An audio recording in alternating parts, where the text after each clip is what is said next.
Ricardo Correa. I am an endocrinologist and a medical director for an underserved clinic in the Phoenix area.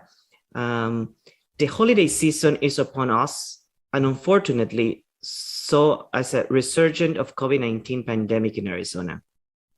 As physician and healthcare professional, we strongly urge parents across Arizona to protect their children and get their kids vaccinated against the COVID-19. Vaccinations are our best defense against COVID-19. Together with other safety measures such as wearing a mask, hand hygiene, and avoiding crowded indoors gatherings are also helping. Vaccination can help us slow the spread of COVID-19, which in one again, filling up our hospitals across the state and straining healthcare workers and resources. Vaccinating our children now can help them to be nearly fully immunized by Christmas, while making in-person learning safer. As physicians, we see firsthand how the spread of COVID-19 is once again pushing hospitals and medical workers to the break point. Crowded hospitals like we see in the past now affect our ability to provide care to everybody. As parents, we also see how persistent outbreaks are shutting down schools, sometimes one day, other times 1 week, other times more than that. The uncontrolled spread of COVID-19 is disrupting our kids' learning and putting the health and safety of teachers and school staff at risk. COVID-19 is a preventable disease that has been allowed to spread because our political leaders in the state refuse to implement safety measures such as widespread mask and vaccination. And while all the data showed us that vaccination requirements significantly increase vaccination rates that can better protect our people, politicians like our Attorney General in Arizona wants to block these proven public health and safety measures. For science-denying politicians, their rejection of vaccines and masks may play well with their bases. But as physicians, we can say without a doubt that they are putting people in danger. They have to follow evidence-based. Getting as many people vaccinated now, including children, is the best way to end this pandemic.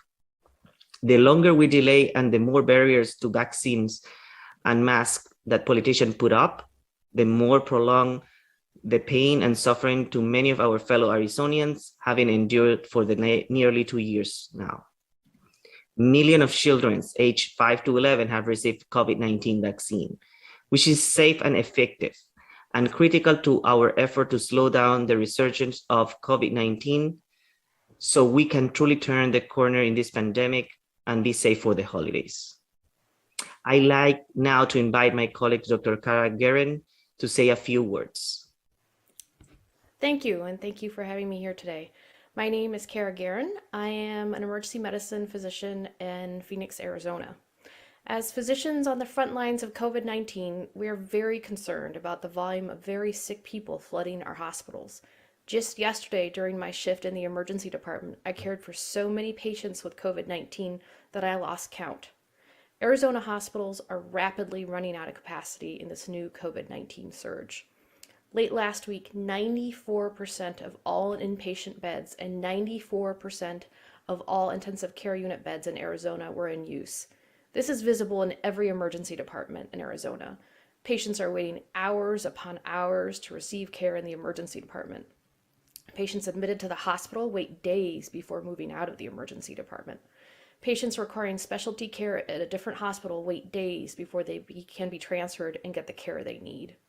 This means that in all of Arizona, with a population of 7.2 million people, only about 100 ICU beds are left. This impacts everyone. If someone needs an ICU bed for a serious trauma, heart attack, stroke, or other major medical problem, an ICU bed can be hard to find. Of the ICU beds that are filled now, patients with COVID-19 took up more than 1/3 of them, a ratio that pushes hospitals to capacity and beyond. Of those COVID-19 patients in the ICU and sick enough to be hospitalized, more than 80% of them are unvaccinated people. Of the hundreds upon hundreds of COVID patients that I have cared for, only a handful were vaccinated, and none of those fully vaccinated patients who had COVID had to be hospitalized. Being fully vaccinated protects you from getting COVID. Meanwhile, only about 63% of Arizonans eligible to be vaccinated are fully vaccinated.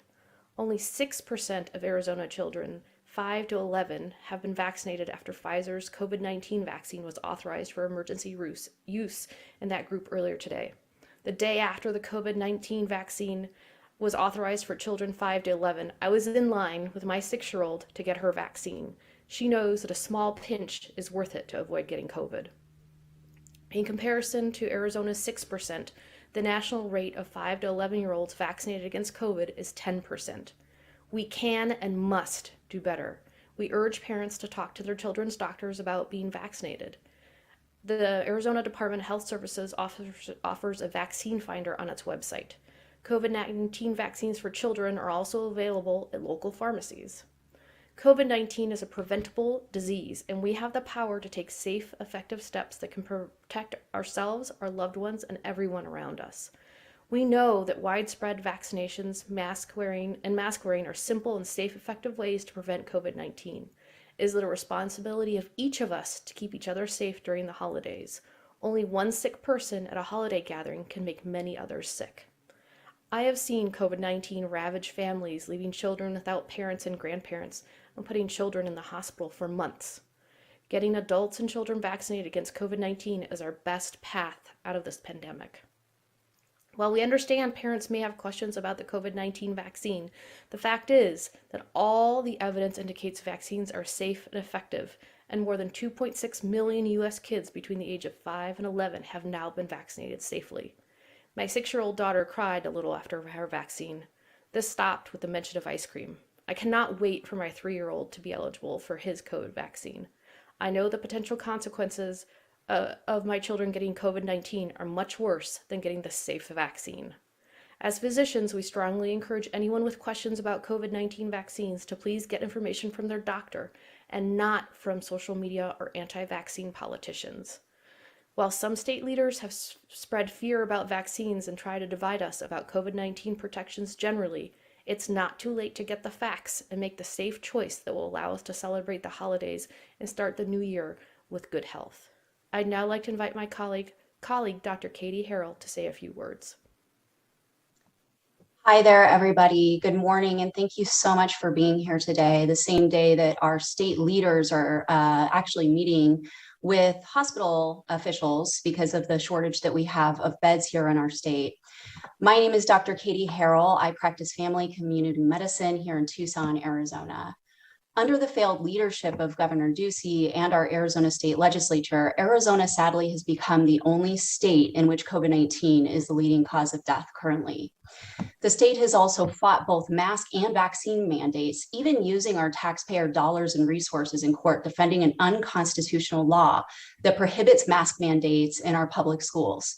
All of this was actually before most children were even eligible to be vaccinated.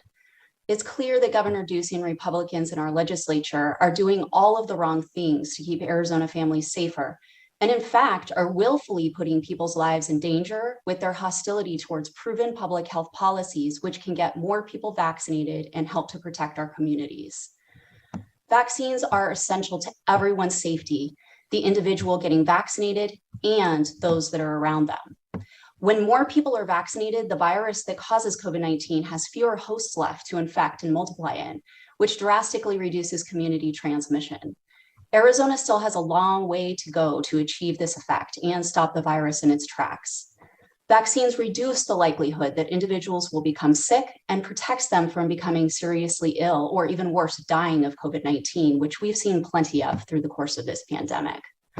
Importantly, the more quickly we're able to achieve this community immunity, or what experts refer to as herd immunity to this virus, the less risk in dealing with new viral mutations that could potentially evade vaccine immunity entirely, putting us right back at square one where we started at the beginning of this pandemic, which I think everyone can agree would be devastating.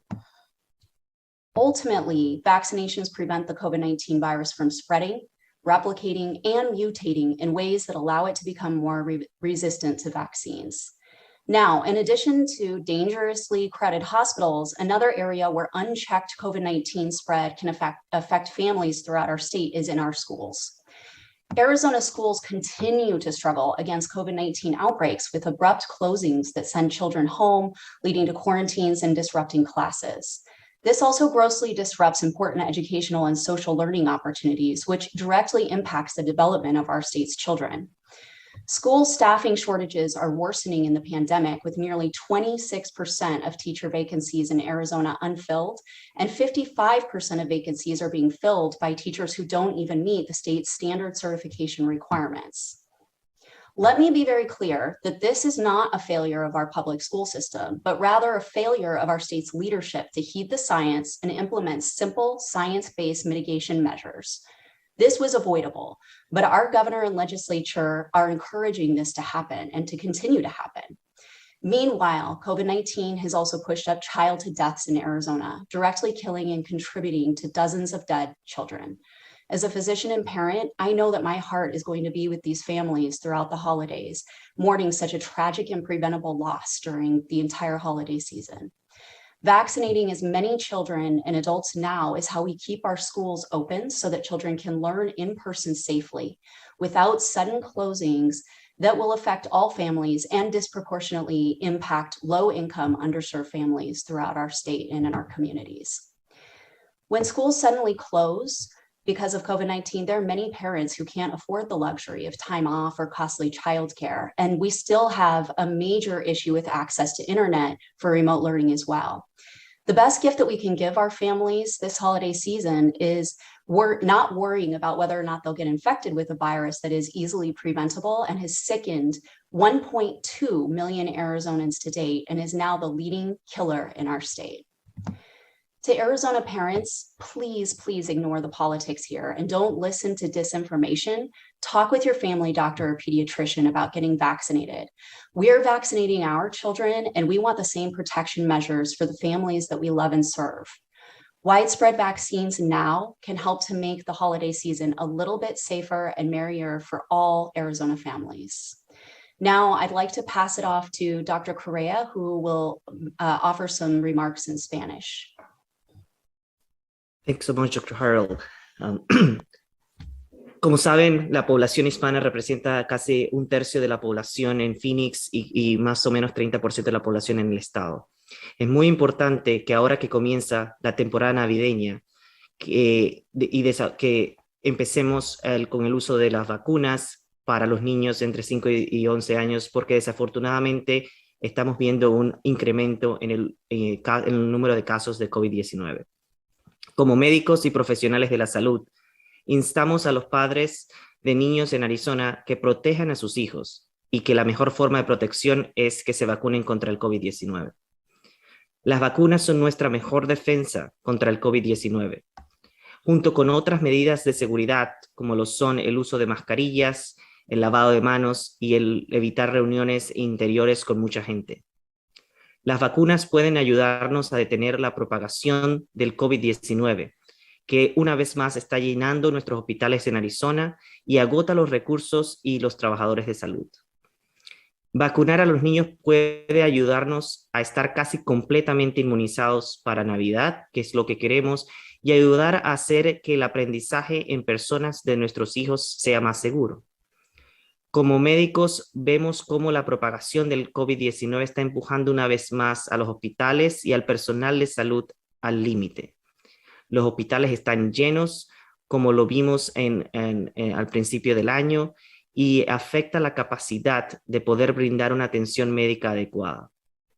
Como padres, vemos cómo los brotes persistentes están cerrando ciertas escuelas, a veces por un periodo de tiempo corto o a veces por un periodo de tiempo más prolongado.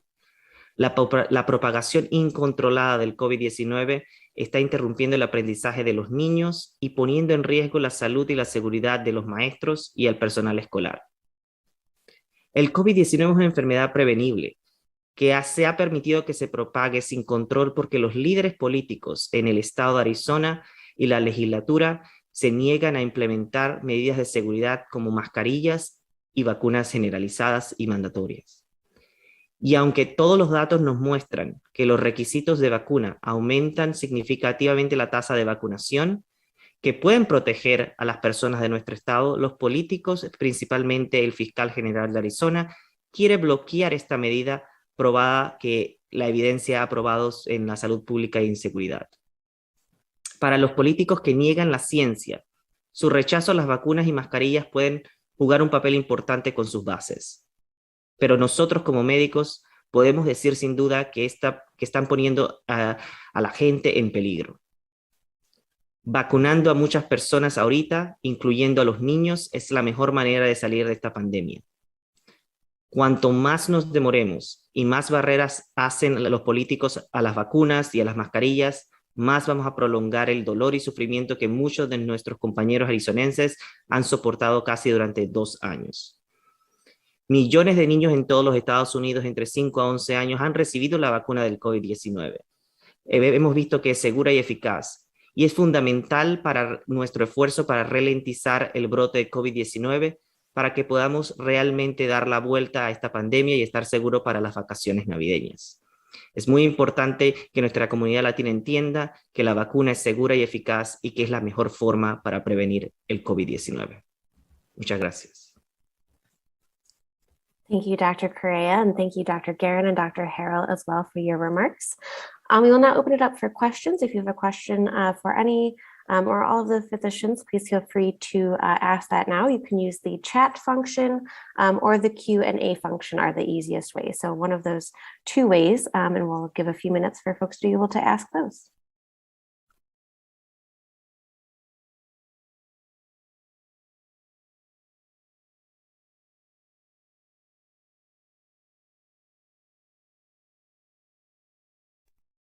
We have a question from Sheila. I can unmute you.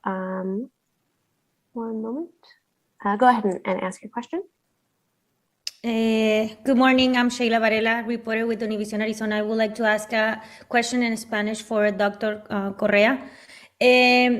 Como hemos escuchado, los adultos tienen la decisión de vacunarse o no. En el caso de los niños, lamentablemente tienen que esperar a que un padre de familia dé esa autorización para poder vacunarse.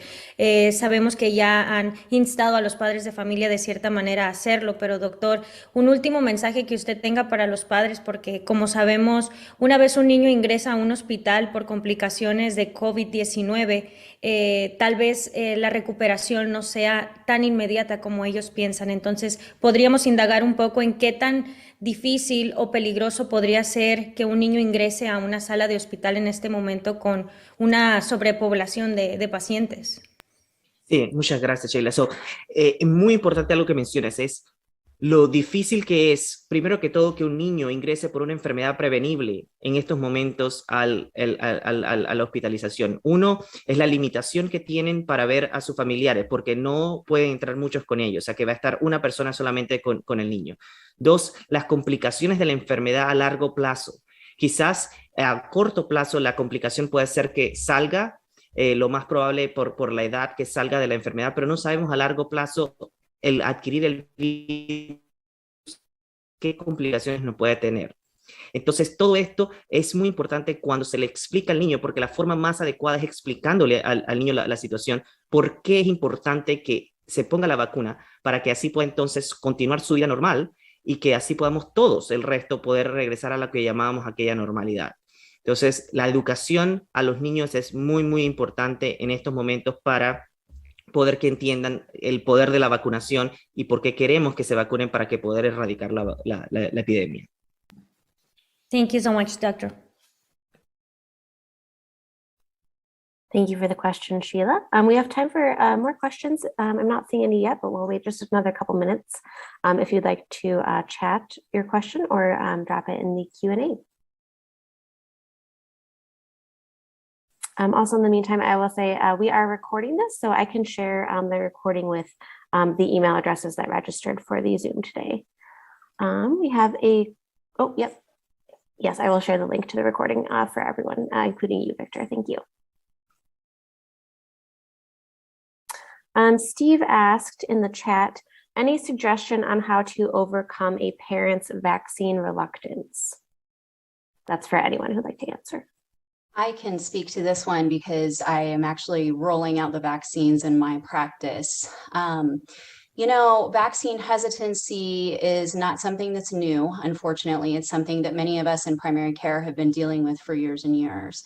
And this is something that it really has to happen in the context of a foundation of trust with your family physician or with your child's pediatrician.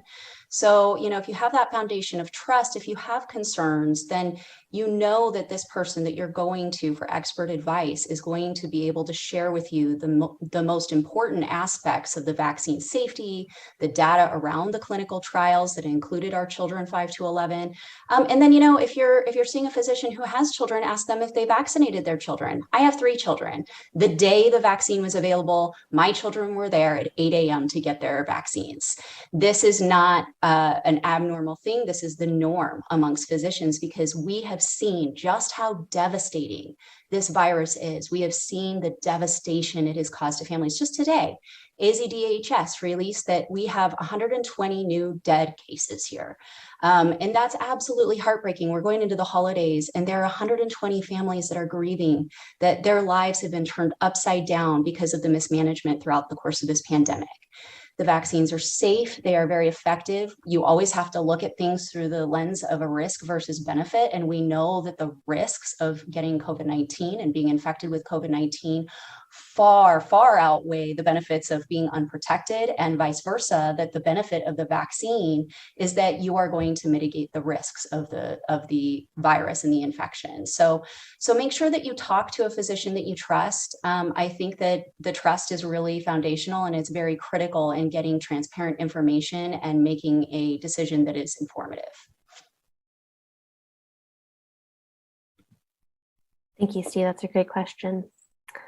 I'm not seeing any more questions come through, so we will go ahead and wrap it up. Again, I will be sending the recording after the call concludes. But I will go ahead and thank all of the members of the media for joining today and covering the important remarks that the physicians had to share about why kids should get vaccinated. And thank you so much, Dr. Harrell, Dr. Guerin, and Dr. Correa for lending your time and expertise today. Hope everyone on the call stays safe and has a happy, safe Thanksgiving this week. Thank you, everybody. Thank you.